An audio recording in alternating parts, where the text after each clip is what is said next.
Hey guys, so today is Path of Exile to launch, so I am watching a lot of videos and learning a lot of stuff about the game, and I have this video that was recommended to me called PoE2 10 tips to have a great first playthrough. So I am a newbie, I suck, so this video is going to be awesome for me, so I am going to watch it, brother. Let's see what happens in here. How's it, everyone? This is Lolcohol, and in today's video I'm going to be giving you a bunch of tips that you can use in Path of Exile 2 to have a better time, especially if you're a new player. This game is notoriously complex. The passive skill tree is overwhelming, itemization, skills, all of it. There is a lot to take in and digest, but I have a few smaller tips that you may overlook that will give you a better time.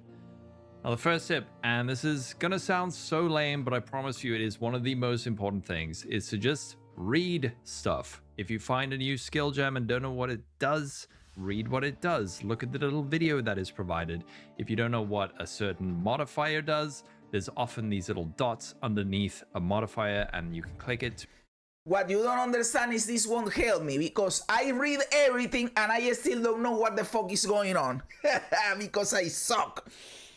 To explain it, if you want to know what a passive does, read it. This sounds so stupid, but I promise you, like 90% of people don't do this. They won't read the whole thing. They might read like a little bit of it, not really process it.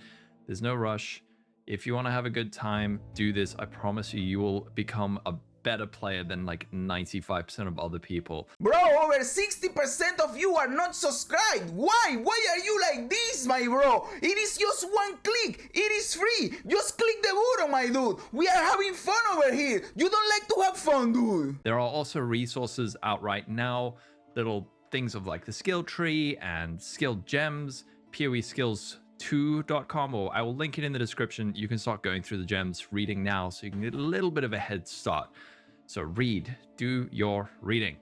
Next up is to identify your items before you sell them. So if you identify your rare items and your magic items before you sell them, you will get a larger amount of gold. And good news is that in PoE2, we're gonna have the hooded one. This is an NPC.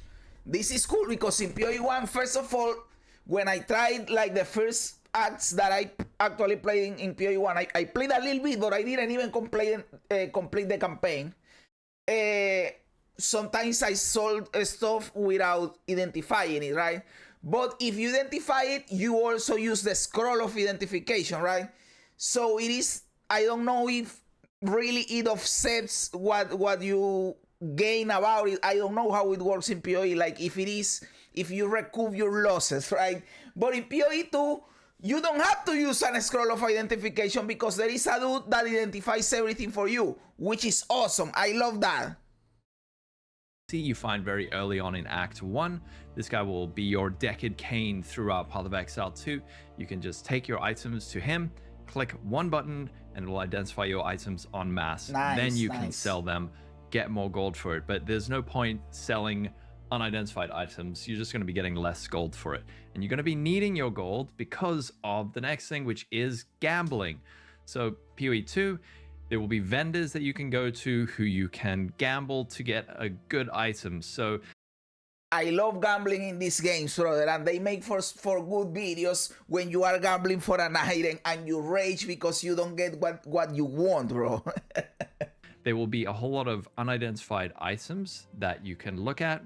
You can buy it from them for a fairly hefty price, but this will give you a chance at a potential upgrade. You could get a rare item that is a big upgrade. You could even, if you're very lucky, get a unique item of that base class.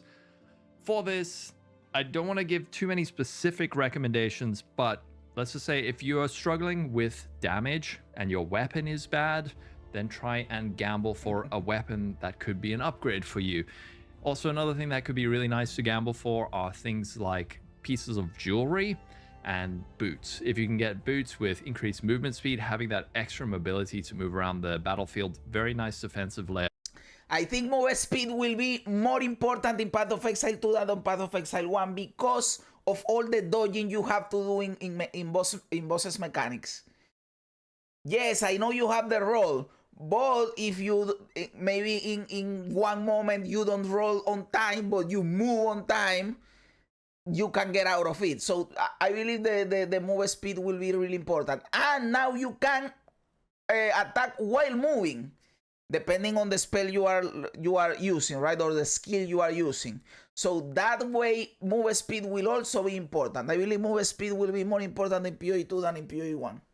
So would you say PoE has much higher replayability than Diablo? Oh, brother, yeah, 100%. This is not even a question. Not only because of the classes and the skill system that allow for infinite builds, but also because of the end game. The end game is much more expansive than Diablo 4. Merry Christmas, bro. Yo, Gilbert, brother. Thank you, my dude. Merry Christmas to you too, my dude. Merry Christina. Yeah, but don't forget about gambling. You could find some very nice upgrades. And then similarly to gambling, you can also get item upgrades from vendors. Vendors are these NPCs, you'll find them in town. Some of them will sell you things like armors and weapons. Other ones will sell you caster items like wands, scepters, flasks, those kinds of things. So check your vendors. Every level, some of their stock will change. So if you're leveling up, you're struggling for upgrades, check a vendor when you level up. You might find a really nice upgrade if you're lucky. You can also go back to previous acts. Those vendors, their inventories will also change. So if you're looking for maybe a pair of boots, you're in Act 3, you haven't found a nice pair of boots, you can go, when you level up, check the vendors in Act 3, check the vendors in Act 2, check the vendors in Act 1. Maybe you'll get a bit lucky like that. Now, speaking about jewelry, this is...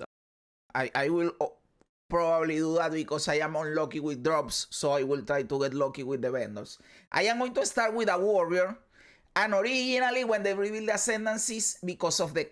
I select my classes a lot on the coolness of the fantasy. When they say that you can be a dude called a tyrant, I said I am going to be the tyrant. That sounds awesome. But then everybody's going tyrant because apparently they have a node in the skill tree that is insane, the hulking form that gives you 50% more to all of your skill points in the passives. So that sounds OP as fuck, and people are saying, oh, I am going to play Tyrant. And since I am a hipster and I don't like playing whatever is OP and everybody's playing, now I decided to still play the Warrior, but the other ascendancy, which is the Warbringer, because almost everybody that is playing the Warrior is picking the Tyrant. And I said, fuck that. I am not following you guys. Now I am going to go Warbringer, even if it sucks. I don't care. A very big one to not overlook. Jewelry are your rings. You have 2 ring slots. You have an amulet and you have a belt. Belt is also included in jewelry. But these slots are very nice for kind of rounding out your defenses. You can get resistances on your rings or attributes on your amulet, amongst a whole lot of other things. But I'm talking about these items have these implicit, inherent mods on them. So check out for jewelry. A really good one if you're playing an attack-based build like a warrior or a mercenary. Early on, a small item, just like a white normal rarity iron ring, can go a long way. So see if you can grab one of those. Maybe if you're lucky, a vendor will be selling it, but just a little bit of extra damage. Get your jewelry. That will help you to cap those resistances. Although apparently in PoE 2, we won't really have to cap our resistances during the campaign, according to Vipo, but it'll help you just fill out all those slots. And then next, in terms of gear upgrades, and this is a big one. Don't be scared to use the currency that you find. You're going to be finding these orbs on the ground, things like orbs of transmutation, augmentation, regal orbs, and exalted orbs. These are the items that will allow you to craft your items. They explain exactly what they do. I will have a basic crafting guide probably shortly after release, but don't be scared to use your crafting currency. This is very important for me because I remember that when I played the little bit of the campaign that I played in PoE 1, I was afraid of using the currencies because of several things. One, I didn't know how many of them I was going to get. Second, I didn't know if it was worth it to use it on the items that I had to use it on. And how impactful it was, if it was even necessary or if I had to save it for later. So that he comes out and he says, hey brother, use that shit. That is good to know, brother. That is good to know. Initially, the economy in Path of Exile is going to be complete mayhem. So hoarding stuff that you could instead use to improve the gear you have to progress further, to get into the end game if you are worried about the economy. Rather do it like that. If you need an upgrade, if your weapon is bad and you have an Orb of Alchemy, try find a nice base, like a nice crossbow that looks good, normal rarity, use your Orb of Alchemy on it. You might get a massive upgrade. At the same time though, don't be too flippant with your currency. What I would say is, if you're struggling with something, let's say you're dying a bit too much, or you're not dealing enough damage, then whip out your currency, see if you can get a new base, and then craft on it. If you are doing fine, save your currency. You don't really need to use it right away. Okay, this is a good advice for me. Because now I was on the mentality, I will just use that shit. But now he says, use it only if you need it. Okay, this is good advice that is going to help me today, brother. Will be a point where you get to start dying more, not dealing enough damage against that boss. If you've been storing your currency, well, now you can use it on a new base. Maybe get a bit extra life or resistances, defenses, and damage. Don't be scared to use it. Same with your Exalted Orbs. Exalted Orbs in PoE 2 are much more common. So if you have a good item, something with, let's say, 4 really good mods, you don't have to be so scared to use that Exalted Orb on that fairly low level item. And the same thing with runes. I wish I knew what an Exalted Orb did. PoE 2, we're getting runes. These are nice little socketables. Your items, some of them will have sockets in them. You can put a rune in them. They'll help you increase your damage or defenses in various ways. So again, don't be too scared to use. By the way, I love that they took out the skills from the gear and that you don't have to do the 6-link bullshit and the colors, because that was annoying as fuck. That was one of the main reasons I didn't want to even finish the campaign in PoE 1, because it was annoying trying to skill your bullshit. So I love that they are taking it out and now you just socket runes or whatever. Just be aware there's no way to take a rune out of an item once it's gone in, at least currently. So don't just throw in some rubbish, but use those runes to fill out your damage and defenses. The thing that I heard about runes that I didn't like is that when you put the rune in, it is locked in. I heard this, Jonathan himself said it, the lead developer for Path of Exile 2, the director, the lead designer. He said that once you put the rune in, it is locked in. You can change it.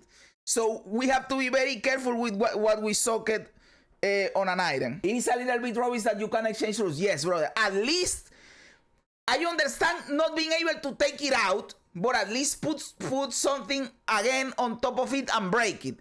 That is what you do, for example, in WoW. In WoW, you can take out a gem out of an item, but you can put a gem on top of that and you break the previous one and you use the new one. That would be cool, right? Fairly safe way to not screw up entirely is to just follow the recommended gems. You will be finding things called uncut skill gems and uncut support gems. When you use these, you will be welcome to a window called an engraving window. In there will be a whole lot of recommended gems based on weapon class. So check out those, see which ones are recommended. Generally, these are all going to be safe choices that should serve you very well during the campaign, possibly even early into the end game. If you're feeling very adventurous, take a look. You can take any gem from any weapon or class you want and test it out. But if you're feeling worried about getting overwhelmed, just follow those recommended gems. You should be fine. And then next is... That is what I am going to probably do, by the way. I am going to use, since I am a noob and I don't know shit, I am going to probably use the skills for the warrior and I am going to focus on the part of the tree for the warrior. To use your uncut gems to upgrade the level of your skill gems. Now, this makes me question something, bro. Because I thought that, okay, I get the uncut gem, but I don't know if you could swap skills how many times you want, or you like imprint the skill on the uncut gem, and now that gem is the skill and you can change it until you get another gem. I don't know. Especially for spells and a lot of attacks and things, the level of your gem will dramatically improve your damage. If you have a very, very low gem, it's not really dealing much damage, try and upgrade it to a higher level with an uncut gem. It should be able to automatically push up the level of an existing gem to the level that it would be if you were to find it in that zone, if that makes sense. It's like a catch-up mechanic, so you'll be able to jump. It's the second one you said. It'll be 1 gem per uncut, and then you need another uncut to get another. Oh, motherfucker. That is a pain in the ass. You know why? Because when you already know what you are doing, it is not that much of a deal. The problem is when you don't know what you are doing and you want to try different skills to know what you want to do, you need several gems then, right? If you could swap it, you say, oh, I am going to try this one. Oh, this is not the one I want. I go with the another. But if you have to choose, then it becomes a pain when you don't know what you are doing. Up your one skill from level 3 to level 5 or something. So use those, upgrade your gems, get more damage and defenses. And now a huge one, huge mistake that a lot of people make in Path of Exile 1, and they will make this in Path of Exile 2. Don't be one of these people. Your life flask. This is going to be so important in Path of Exile 2. At least from what we've seen, it looks like recovery, that is essentially getting back a resource like life or mana, but recovery is going to be fairly hard to come by, especially life recovery early on. A good way to combat this early is to use a life flask. Now, as you progress, you will find life flasks that provide a higher amount of life recovery over time. So make sure you're upgrading your life flasks. You can buy new flasks from vendors. I believe this is a good advice, but at the same time, it's a no-brainer, right? Who the fuck is out there not using their life flask? This is the bullshit that keeps you alive, dude. So go back, check every few levels. Make sure you're not using your level 1 flask when you're level 20 because it's effectively worthless. If you were to upgrade it, it's a massive defensive layer. So I say treat your flasks with the same respect you treat all other pieces of gear. If you have any respect for your weapon, show some respect for your flasks. This is so important early on. Also make sure to use your charms. And with the charms, the thing that he's going to say, you can like buff your flask, right? And that is awesome too. But of course, it is important at every stage of the game, and I think people kind of know that. Life regen and leech is gonna be so key too. Yeah, life regen and leech. And in long boss fights, when you are like, oh, I am out of resources, the regen is going to be really important. Recovery is like regen. I bet most builds are going to revolve around this. Or at least you have to have some regen, right? Because if you don't have anything, it will be really hard for you. You can forget to buy the new ones. Okay. Endgame in PoE 1, a lot of builds just don't have life flask. Oh, I didn't know that. They just don't use life flask because they don't need it. So you go with 2 flasks of the other bullshit because you have too many life regen and you don't give a fuck. Okay, that is more nuance, right? Than I am a noob. Are a new thing in PoE 2. These are almost like an automatic counter to certain ailments. So if you get frozen, you can have a charm that says when you are frozen, charm is triggered and you will be unfrozen and immune to freeze for 3 seconds. So if you feel like you get... By the way, I love that certain things trigger when certain things happen. For example, last night I was looking at PoE 2DB. Those guys, the database, or they data mine the game, or they already have everything ready because of a previous build, and when the game was that you could preload it, they loaded everything, and they have a lot of info in there. So I was looking at that, and I saw that there are some skill gems where you can put other skill gems on top of those. Those are called meta gems. I didn't know this existed. I know that for a Path of Exile player, this is common knowledge. I didn't know this existed. The meta gems were something new to me.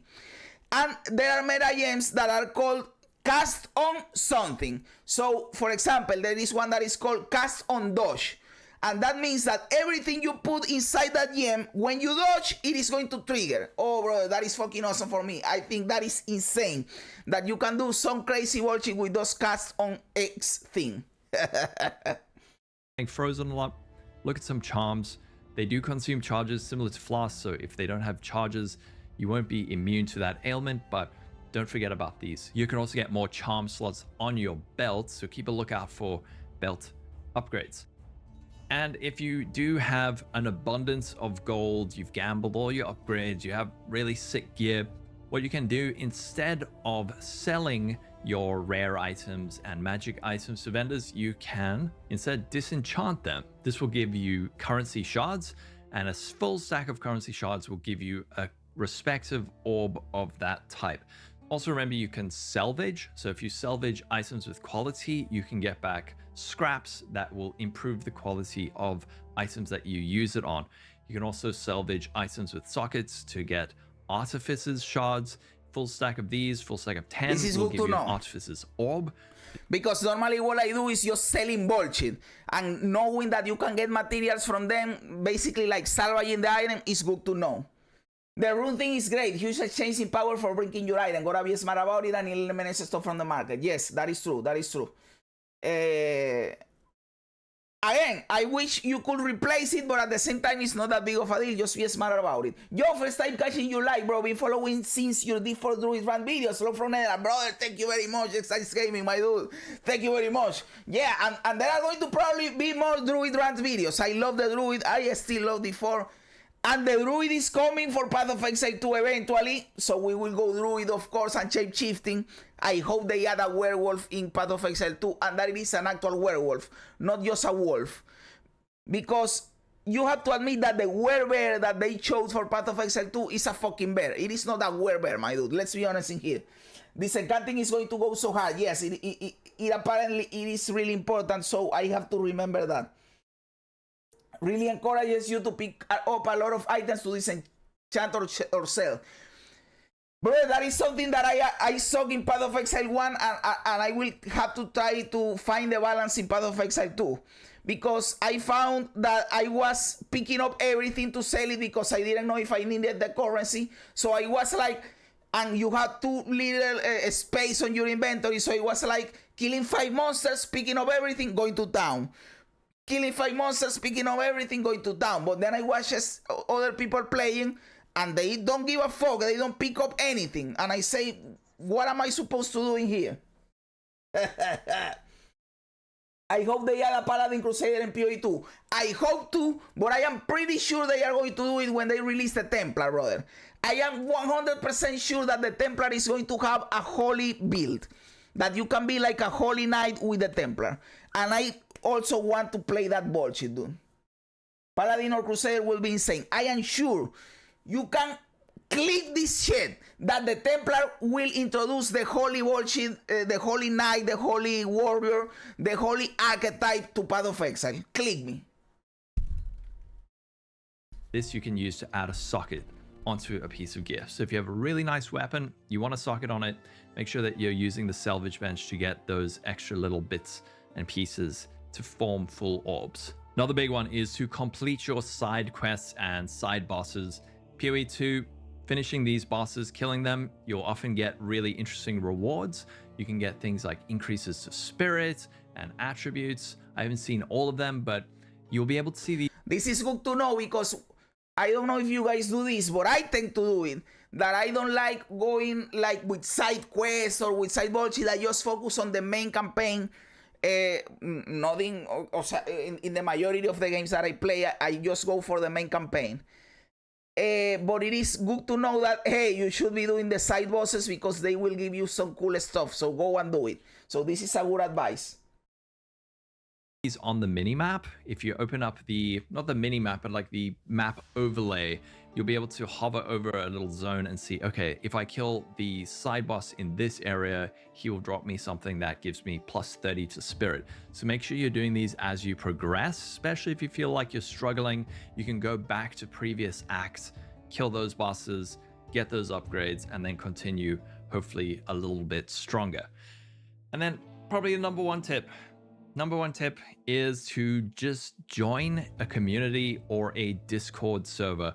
Path of Exile players, we might seem elitist, but in reality, that's really just a loud minority. Majority of PoE players are really cool people. They know how hard this game is. but at the same time, they want you to join us. We really want people to love this game as much as we do. So a lot of Path of Exile players are actually incredibly helpful, very patient, and willing to sit down and teach. I've had so many people in my Discord community who have sat in Discord calls with new players for hours just to help them, teach them, get them up to speed, and get their builds working. So if you want, you can join my Discord server. It's linked in the description. Ask questions. Seriously, never ever start a I have you guys to help me. I know, I'm sorry if this is a stupid question or this is a dumb question, but don't do that. Just ask. Just say, hey, I don't understand this thing. Can someone help me, please? I promise you there will be someone in there who is like jumping to help you, get you sorted out. If there's no one online for some reason, I will be live on Twitch. You can always come and ask me. So get involved with the community. I promise you, we're not as scary and elitist as you think. Most of us are actually pretty nice. Then, last, and this is actually the most important tip, but that is to just have fun. Seriously, I knew this was coming. I knew the have fun was coming. Too seriously, don't kill the fun for yourself. It's a game. If having fun means going as fast as you can, trying to rush to the end game, kill the bosses as quickly as possible, great, do it. But if fun for you is chilling with your friends, reading all the lore, getting immersed in the world of Path of Exile, don't let anyone make you feel bad for being, you know, on day 3. Oh, wow, you're only level 14. What are you doing? That doesn't matter. If you're having fun and they're not, you're winning. So do what you need to have a good time. I'm going to be live tomorrow for the launch of Path of Exile 2. Link for my Twitch is in the description. There's also a written version of this guide over on Mobalytics that'll also be linked in the description. This was a cool video, brother. A lot of cool tips that I didn't know and that I will be using and implementing, dude. Thank you very much, brother. That was an awesome video, bro. This was Lolcohol. That is an interesting nickname, brother. Thank you very much for the video, brother. It was awesome, my dude. Let me know in the comments below what you think about it. Am I right? Am I wrong? Am I a clown? Am I a genius? I love reading comments even when they don't agree with me. Also remember to like the video, to subscribe to the channel, all that cool stuff. Guys, thanks for being here. You guys are awesome. God bless ya. And remember, don't be afraid ever, because this is just a ride.